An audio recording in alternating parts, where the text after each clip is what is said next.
2022년 5월 15일 청년부 영상으로 함께하는 쉘터 모임, 오늘은 사무엘상 21장 1절부터 15절까지의 말씀을 우리 같이 함께 묵상하는 시간 갖겠습니다.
오늘 말씀은 굉장히 좀 짧죠. 평상시보다는 15절이라서 말씀이 굉장히 짧은데요.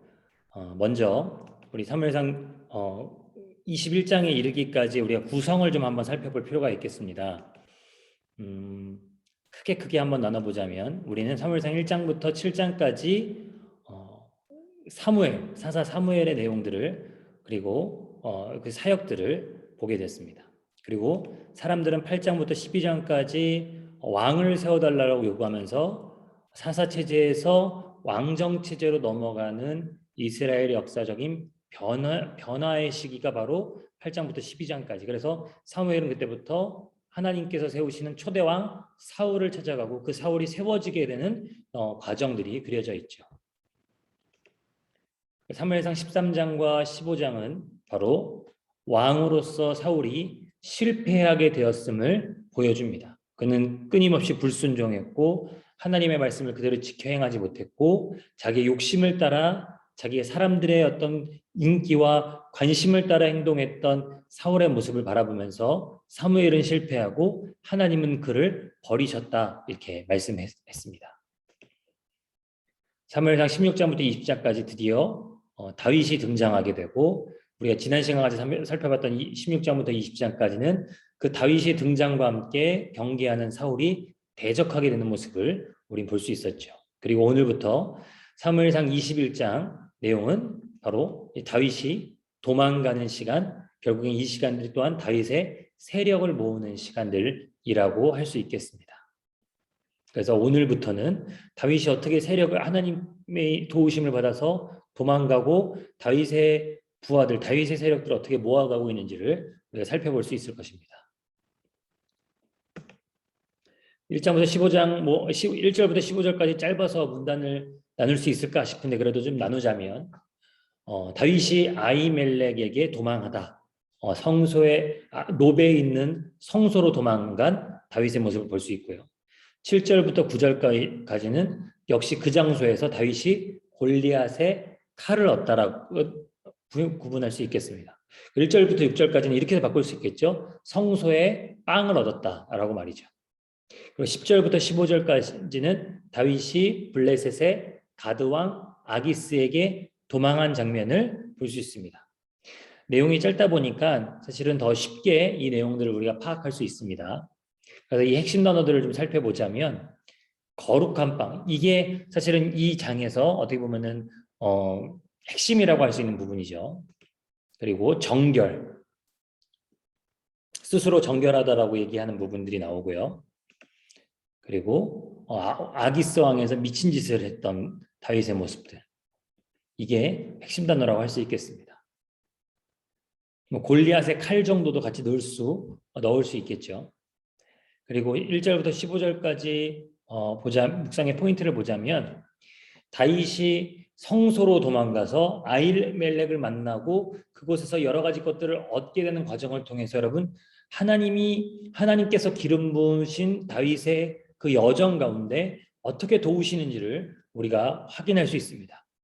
그는 신실했고 하나님 앞에 하나님의 뜻을 따라서 살았고 하나님의 마음에 합하게 살려고 몸부림치던 사람이었죠. 근데 그 사람이 그의 잘못과 그의 죄 때문이 아니라 피치 못하게 도망하게 되었을 때 그가 얻어지게 된 것들, 그가 취하게 된 것들을 보게 되면 하나님이 그의 인생을 어떻게 열어가시는지, 하나님께서 그의 인생을 어떻게 인도하시는지를 우리가 확인할 수 있습니다.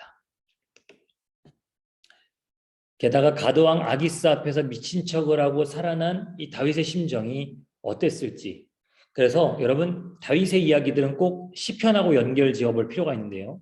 시편 56편과 시편 34편이 바로 이 시기에 이 아기스 왕 앞에서 미친 척하고 도망치게 된 그 시기에 쓰여진 시편들이었습니다.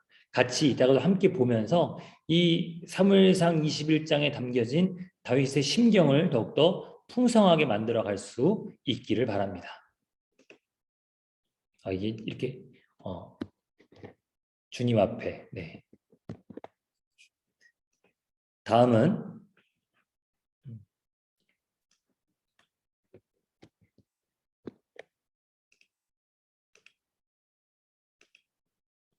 이 블레셋의 경계인데요. 기브아와 이 예루살렘 사이에 이 놋땅이 있었을 것이라고 판단됩니다.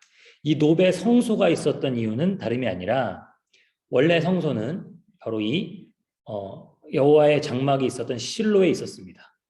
근데 아시다시피 이 실로의 장막이 왜 무너졌느냐 하면 바로 여호와의 법궤가 블레셋에게 뺏기고 다시 돌아오게 되는 우여곡절의 과정들이 있고 나서부터 실로의 장막이 유명무실화되고 그래서 임시로 놋의 장막이 준비가 되었던 것입니다. 그리고 이미 이 실로의 장막 또한 법궤를 빼앗겼던 이스라엘이 그 법궤를 빼앗은 블레셋에게 파괴되었다라고 얘기하는 학자들도 있습니다. 그래서 놋의 성소는 임시 방편의 성소였던 것이죠. 다윗이 놋의 제사장들에게로 도망쳤는데요. 여러분 참 재미있는 건요. 다윗이 위기의 순간에 도망한 게 사울이 머물고 있었던 저 기브아 땅에서 최대한 멀리 도망간 게 아니라 먼저 성소로 도망갔다라는 것이 참 이게 주는 메시지가 있습니다. 다윗은 늘 하나님께로부터 피하는 인생이었습니다.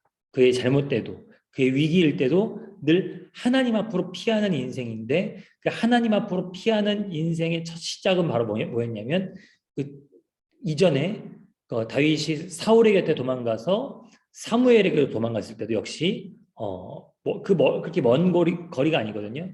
그때도 역시 사무엘로 대표되는 하나님의 그늘 아래로 피한 것이었고 이번에도 마찬가지로 기브아에서 도망가 놋 땅으로 도망가면서 하나님의 성소로 가서 성소에서 안식을 얻으려고 하는 성소에서 안전함을 얻으려고 하는 다윗의 기본적인 신앙의 성품들을 우리가 확인할 수 있습니다. 여러분, 성소는 바로 이런 것이죠. 성소가 하나님께로 도망갔다라는 것을 말한다면 우리 또한 우리의 삶의 위기와 어려움 가운데 도망가야 될 곳은 다름이 아니라 성소라고 할 수 있겠습니다. 근데 재미있는 건 심지어 다윗이 이 성소의 제사장 앞에서 정직하게 이야기했나요? 거짓을 이야기합니다. 물론 살아남기 위한 임기응변이라고 할 수 있겠지만 어떻게 성소에서 하나님 앞에서 제사장 앞에서 거짓말을 할 수 있을까? 근데 그것이 또한 하나님 앞에서 제사장 앞에서 그의 거짓을 이야기하는 것은 그의 인생과 그의 영혼을 위하여서 하나님께 허락된 것이었다라고 할 수 있겠습니다. 일례로 다윗은 시편을 통해서 수많은 사람들을 저주하고 수많은 사람들을 손가락질하고 그들을 위해서 탄원하고 저주하는 시를 올려드리기도 하죠. 그것이 바로 누구 앞에서였냐면 하나님 앞에서였습니다. 핵심은 그가 거짓말을 했다 안 했다, 거짓말에서 살아남지 못했다가 아니라 그가 하나님 앞으로 도망가게 되었다라는 것이죠. 다윗이 여러분 성소에서 얻은 것이 무엇이었습니까? 배고팠던 그가, 무기도 하나 없었던 그가 빵과 칼을 얻게 되었습니다. 여기서 핵심은요, 이 아히멜렉이 패역했던 엘리 가문의 증손주였거든요. 그만큼 그의 집안은 과거로 돌이켜보자면 참 부끄러운 집안이었죠. 그러나 그럼에도 불구하고 이 아히멜렉은 이 성소에서 오직 제사장들만 먹을 수 있는 그 빵을 다윗에게 제공해 줍니다.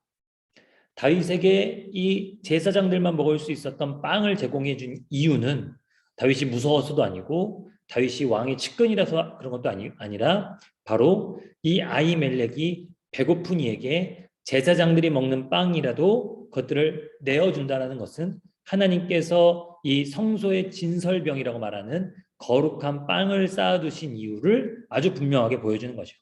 이 거룩한 빵의 의미는 하나님께서 자기 백성들을 광야에서 먹이시고 또 뿐만 아니라 이 약속의 땅에서도 자기 백성들을 꾸준히 공급하신다는 하나님의 은혜를 의미하는 겁니다. 하나님의 은혜를 의미하는 이 빵을 제사장들만 먹을 수 있다는 율법에 묶어두지 않고 배고프고 힘겨웠던 다윗에게 이것을 제공해 준 것이죠. 엘리 가문에 그의 조상대로 올라가자 보면 패역하고 하나님께 저주받은 가문이었지만 이 아히멜렉은 하나님의 율법의 말씀을 제대로 깨달은 사람이었고 그 정신을 제대로 수행한 사람이었죠. 그래서 다윗에게 이 빵과 이 칼을 제공해 줄 수 있었던 것입니다. 여러분, 자주 신약 성경에 이어지게 되면 하나님의 말씀을 생명의 떡으로 그리고 날선 검으로 이야기하는 것을 봤을 때 여러분, 다윗은 이 자리에서 실제로 빵과 칼을 얻게 되었지만 그것으로 자기의 생명을 부지하는 것을 얻었지만 이것이 신약적인 의미로 생각해 보자면 우리의 생명을 부지할 수 있는 것은 바로 하나님의 말씀, 하나님의 빵과 하나님의 칼인 바로 하나님의 말씀이라는 사실을 여러분 기억할 수 있기를 바랍니다. 그러나 문제는 그 자리에 도액이라고 하는 사람이 있었죠. 그는 에돔 사람이었는데요. 사울의 용병이라고도 하고 사울의 비밀 경찰의 어떤 지휘관이었다고도 볼 수 있다라고 학자들은 얘기합니다. 그가 하나님 앞에 하나님의 뜻을 묻고 자신이 주님 앞에서 해야 될 일들을 위해서 성소에 있었지만 그 모든 과정들을 보고 이 불길한 씨앗이 되는 도액이 있었다라고 성경에 기록하고 있죠. 이 내용에 대해서는 다음 장을 보면 우리가 자세히 알 수 있습니다. 근데 여러분, 왜 다윗이 가드로 도망갔을까요? 가드는 골리앗의 땅입니다. 다윗이 골리앗을 죽이고 블레셋을 수차례 이겼다는 것을 가드 사람들이 너무나도 잘 알고 있습니다. 근데 사울을 두려워한 나머지 다윗은 블레셋 가드로 가서 그 아기스 왕의 이 용병처럼 그가 활동하고 싶었던 거죠. 당시에는 이렇게 그야말로 무법지대였고 국가 간의 영토도 정확하지 않아서 일군의 어떤 군사적인 무리들이 다른 나라, 이 사울 밑으로 가서 용병을 하다가 또 블레셋으로 가서 용병을 하다 하는 그런 일들이 여러 가지로 많이 있었습니다.